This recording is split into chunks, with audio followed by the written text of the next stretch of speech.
Okay, good afternoon, everyone, or morning, depending on where you are. Welcome to the November edition of Fire on the Fives. Today we have Chris Gibson from the Missoula, Montana office. He's going to be speaking with us today on stability grids and Superfog. Go ahead when you're ready, Chris. Okay, thanks, Robin. I'm involved with the Superfog evaluation within GFE in the last few years from work on the fire weather subcommittee. And I call it stability grids because a lot of other grids involved with assessing the risk for fog and smoke and fog mixed or superfog. That's what superfog is a type of fog that's been observed when smoke and fog mix together and can result in extremely low visibilities. And it's quite the places it's most common, eastern conus and the southern conus. And the photograph, can you see the photograph, Robin? Yes. From the Gainesville stuff? Okay. So this was an accident that occurred in Florida in 2012. I believe it was in January. And I believe it was a prescribed fire. And during the nighttime hours, the police had closed the road because there was very bad visibility. And then the police reopened the road, and not too long after, the visibility crashed again, and it resulted in a major pileup. And I believe there were 11 fatalities and 18 injuries, and 25 or so cars involved. So a bad example, a recent example. But there's a lot of history of problems with smoke and fog mixing in the southern and southeastern United States. Here's another example on my next slide. And if you search for these, they're very easy to find. And it's very easy to find research into trying to avoid this and trying to mitigate the problems, the pileups, and the hazard of low visibility due to human activity like prescribed fire. I did find this document this week from the AAA Foundation for Traffic Safety. It does have recent data. I have the reference there if you'd like to look it up. But I read through it, and there were some interesting findings. And they were really looking at fog and smoke, not just the superfog scenario.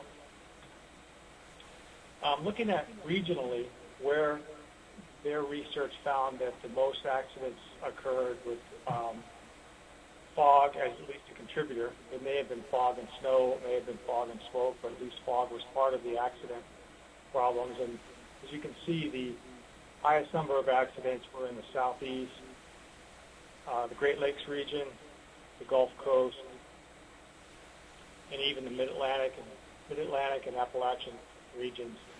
And I was really not aware of the superfog issue in my career in the West. And this graphic shows that their research indicates the least fog-related activities in the Mountain West, which is where my fire weather experience has been. And so I guess it's not too surprising I was not really aware of this as being a major issue until I started going to some of the forest and fire symposiums. This is another interesting graphic they had in that paper. Fatal crashes involving fog is a percentage of all fatal crashes by number of vehicles involved. So when there are a lot of vehicles involved, it's almost invariably, well, not invariably, but a high percentage of the accidents where a lot of vehicles were involved, 10 or more, had fog as a component. 1 in 5 accidents with 10 or more vehicles, fog was mentioned in the police reports. So Gary Curcio is a forester, retired forester in North Carolina, and he took these photographs from the Dad Fire in North Carolina a few years ago, and he observed a case of superfog on these mornings, or on a couple of mornings during that fire, and he documented it with these photographs. And he was collecting the weather data at the same time. And over the years, the burners and the people evaluating smoke impacts and safety for the roads have come up with a number of weather things that they look at to evaluate the risk of smoke and fog problems on the roadways. And they developed a matrix known as a Superfog matrix. Gary Curcio and Gary Achtemeier. These are the things they put together as being the indicators for them to watch out for superfog and to have signs posted on roads or even close down roads. So these things include, some of these are not real clear what they are, but I'll get into it a little bit more. The low visibility occurrence risk index is the top line there, the LVORI. Relative humidity, you want relative humidity to be high, surface wind speeds to be low, atmospheric dispersion index, which is something that can be calculated, to be low. Turner stability, that's the classic stability parameters, A, B, C, D, F through G. You want those to be, you want that parameter to be an E, F, or a G, indicating high stability, poor dispersion. You want to have less than 60% cloud cover for good radiation to get to fog development, I assume, and potentially lower temperatures as well, which again is going to be related to fog development. So they came up with this matrix, and they've worked with the local weather service offices in the Carolinas, and the weather services responded by looking at these elements in particular and actually codifying this matrix up into a GFE smart tool. So the offices, when I started to look into this, that had done the most work, I found some early research out of Tampa Bay and an early paper that had Charlie Paxson and Rick Davis as co-authors, along with a lot of other people. But also I knew that the Greenville-Spartanburg office and the Wilmington office had done quite a bit of work within the GFE framework with evaluating superfog risk. And the Greenville-Spartanburg office has actually gone to the level of putting some of these parameters that are from the matrix right into a PFM-type product, which they call PFW, or Point Forecast for Fire Weather. And so this is one from today that I captured, and it's a point forecast for one of their NFDRS points. And at the bottom there in the box, you can see the dispersion index, the low visibility occurrence risk index, the stability, and the ceilings. And some of those stabilities are in the E and F range, indicating quite stable with the potential of fog development. And of course, it's late at night, between 6Z and 12Z, like you would expect. Typical time for fog to develop. And also, there's low ceilings, at least for tonight. So my motivation to dig into this and work on this, Gary Curcio's interactions with the Fire Weather Subcommittee, he approached the subcommittee numerous times, asking for some consistency with the way different offices provide these parameters to people who are trying to use their local products to evaluate the risk of superfog. And Gary's had the experience of coming out west, where the National Weather Service offices out west really had no experience with dealing with the low visibility occurrence risk index, and didn't typically look at the atmospheric dispersion index very much, and so they had to spin up to support Gary's questions. And so his question to the committee was, why isn't there a little bit more consistency among weather service officers about providing this information?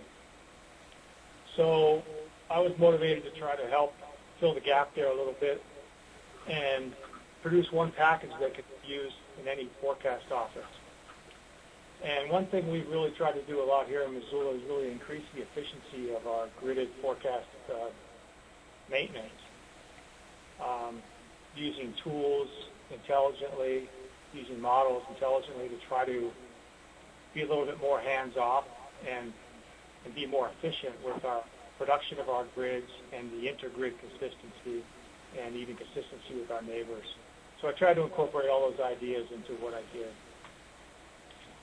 So I developed one one overreaching procedure to develop all these different elements rather than having forecasters going in and picking a time range, calculating the ADI grids, and then picking the time range, calculating the low visibility occurrence risk index, and then populating the ceiling, and so forth in sort of a haphazard way, and try to just do it all at once. So that's what I developed, a procedure to do that. I got all the tools and code and discussed and researched what I received from Greenville, Spartanburg, and Wilmington.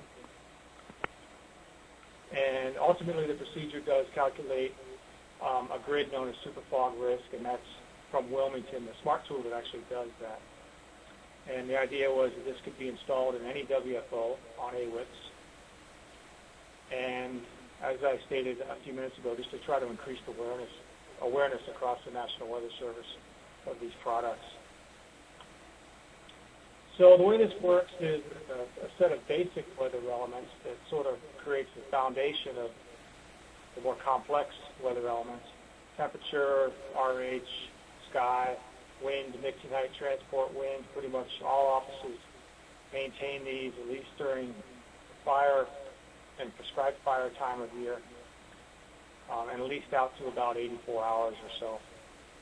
Now the ceiling is also required as a base element, but ceiling's not maintained. The ceiling grids are not created everywhere and maintained within the gridded world.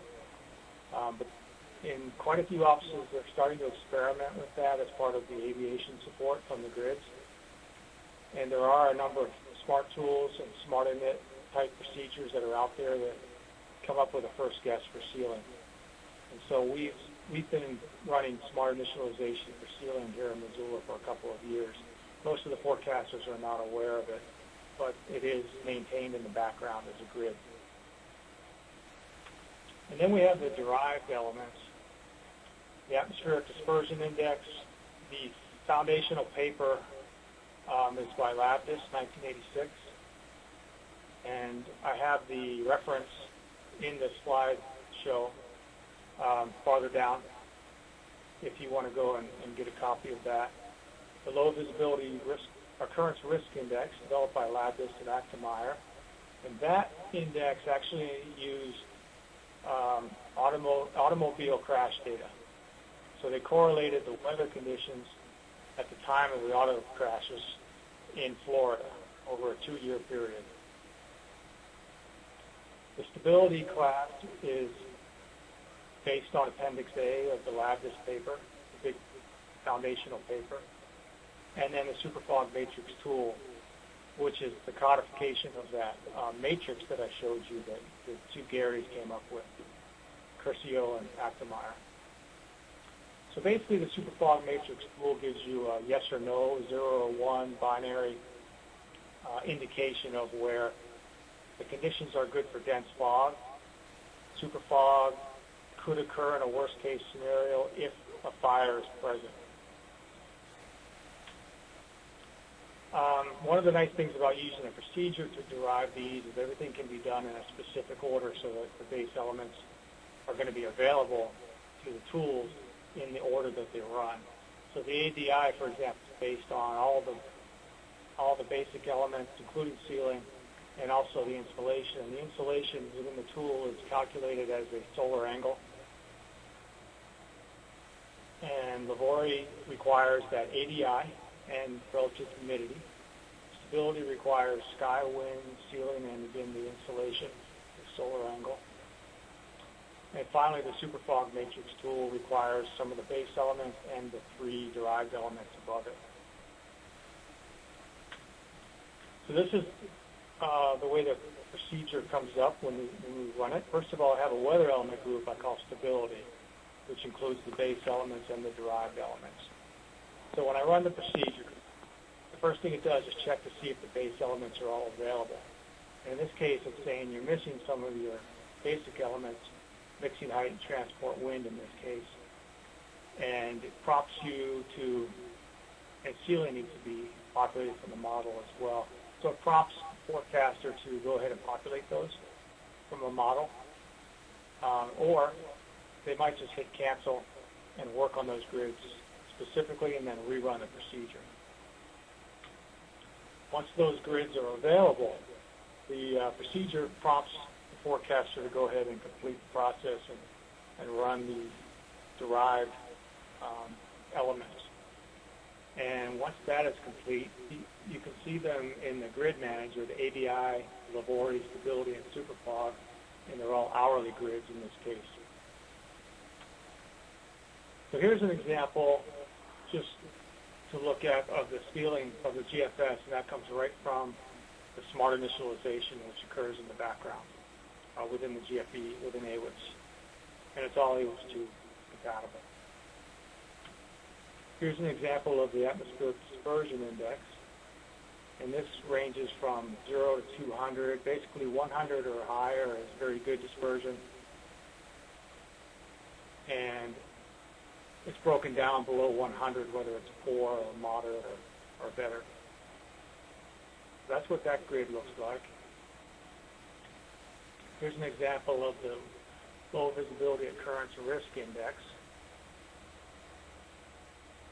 And there's some training available, but that index will vary from, I'm just looking at my paperwork, from 1 to 10.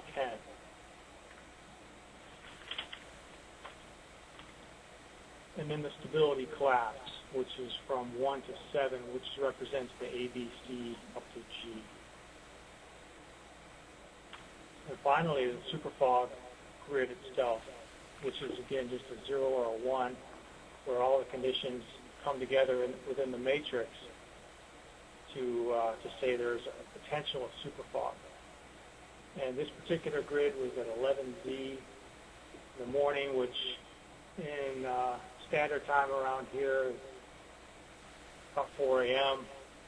So that's when our valleys and lower elevations are most likely to be high humidity, inversions, and the potential of fog.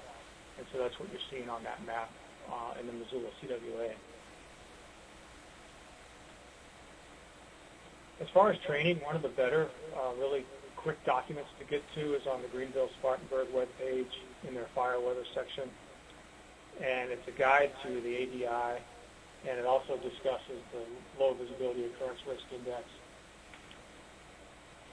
And it's a good place to start.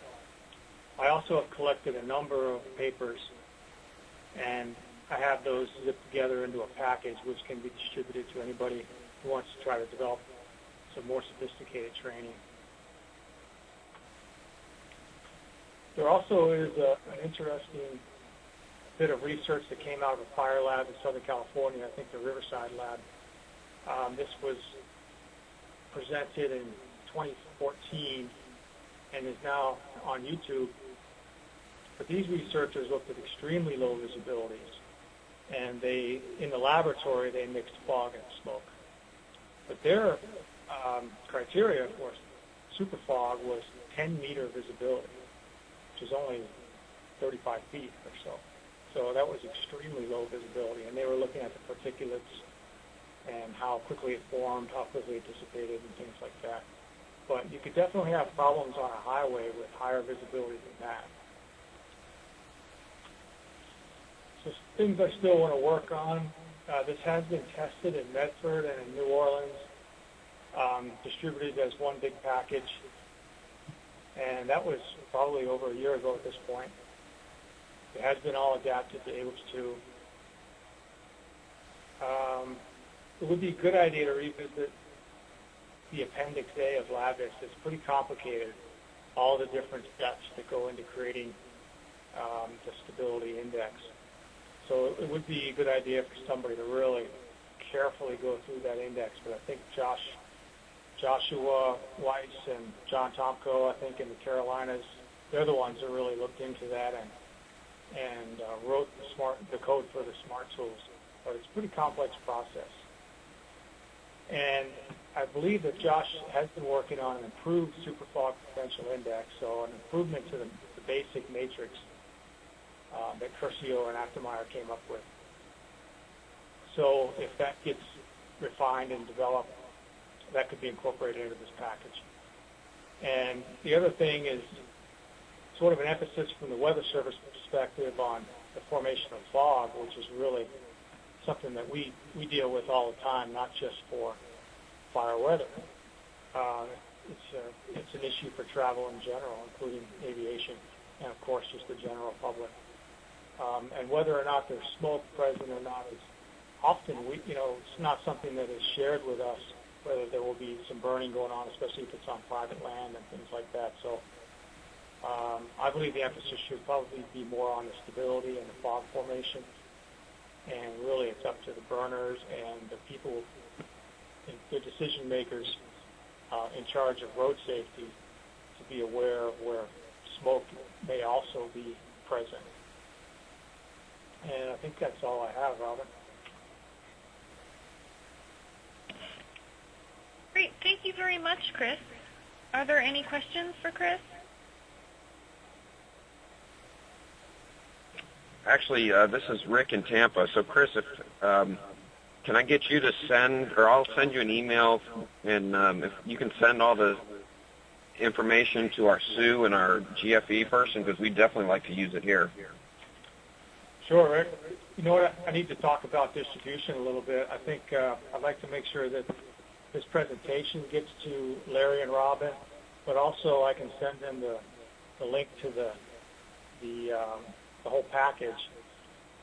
And it is currently on the Missoula SCP, the Missoula version of the SCP, but not the national one. So any Weather Service office could get to the Missoula version of the SCP and actually grab the Superfog directory. But I also have it on Google Drive, so I will share that with Robin and Larry, and then hopefully they can distribute it to a mail list or share it to a broader mailing list. Yeah, what I'll do, Chris, is we post these, this is being recorded, and we post these Fire on the Fives presentations, so what I can do is link that Google Drive link with this presentation on our Fire Weather Sites page, so people have access to it.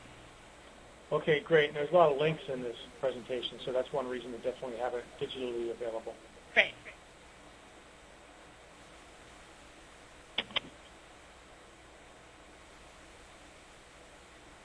Anything else for Chris? Yeah, Chris, this is Brian in Midland. Do you see this as being a first step in trying to unify all the smoke management parameters that all of the offices and National Weather Service are providing? I hadn't really thought about that, Brian, but I guess it could be. I know that some of the parameters here, you would, at least on a Type A team or something like that, it should be irrespective of the office. So having these in a move toward a national standard would be kind of a cool idea. Yeah, well, Robin's a good person to talk to about that, because Robin has been involved with national standardization of some of the other weather elements, some of the other fire weather elements. Yeah, we have mixing height, transport winds, and ventilation rate are the next three that we're currently working on to nationalize. Once we get those out, we can certainly look at expanding into other areas as well. I've never really had to deal with this in my career. Seems like when they're burning or we have wildfires, the air mass is just too dry. But with different fuel types in other areas and different air mass types, it definitely can be an issue. And I don't see why it wouldn't be an issue in the Cascades and near the coast, along the west coast, and all around the Great Lakes. Although it seems like most of the research and the support by the Weather Service has all been in the southeast.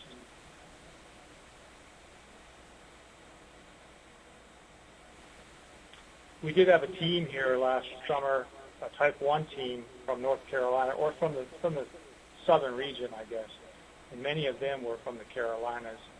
We didn't get any specific requests for this type of derived information like the LVORI or the ADI, but they did have an IMET for most of the time they were here in our CWA.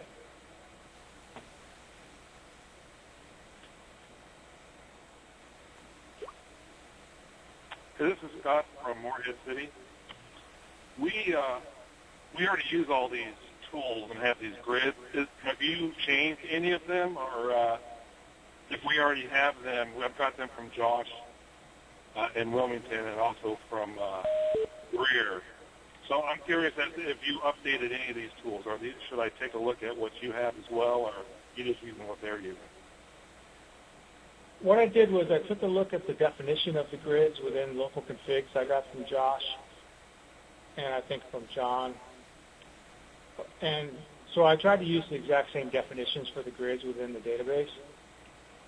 One thing that I did do, though, was I put in some solar angle calculations so that, say, a person is up in Michigan, what they do is pick a sort of representative latitude for the middle of their CWA.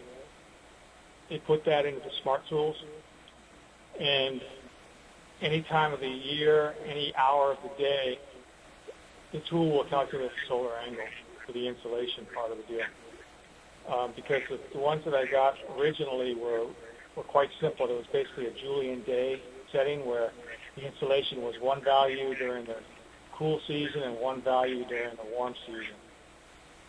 And so I made that a little bit more sophisticated with the solar angle calculation. Other than that, though, I tried to just use the exact same tools that were sent to me. Okay.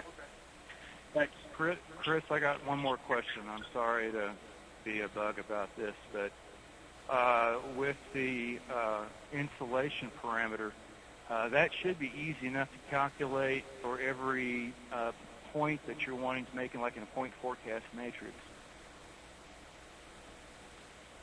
So I don't know if that's sure there, but as long yeah, as you know what? Go ahead. Sorry. Yeah, I should explain, though, that I haven't done anything along the lines of any digital formatters or text formatters or any web presence type stuff. Everything is internal that I've worked on. So my idea was, for example, there's a request for this information for the Seattle office. Maybe they have a person comes in from the southeast and is working for the Forest Service suddenly in Oregon, and there's a request, or in Washington, and there's a request for this information. They could take this package, install it in GFE, do some basic training for the forecasters, and spin up internally in the office. But I haven't done anything as far as any kind of web presence or distribution or formatting of the data to go outside of the office. Understood. Thank you.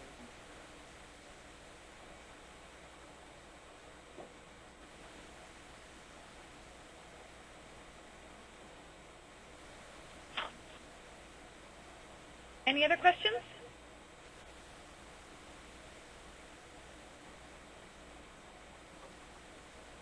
Well, thank you once again, Chris. Really appreciate that. And like I said, this has been recorded, so we will be putting it up on our Fireweather Google Sites page for those in your office who might be interested in it that weren't able to come to this live presentation today.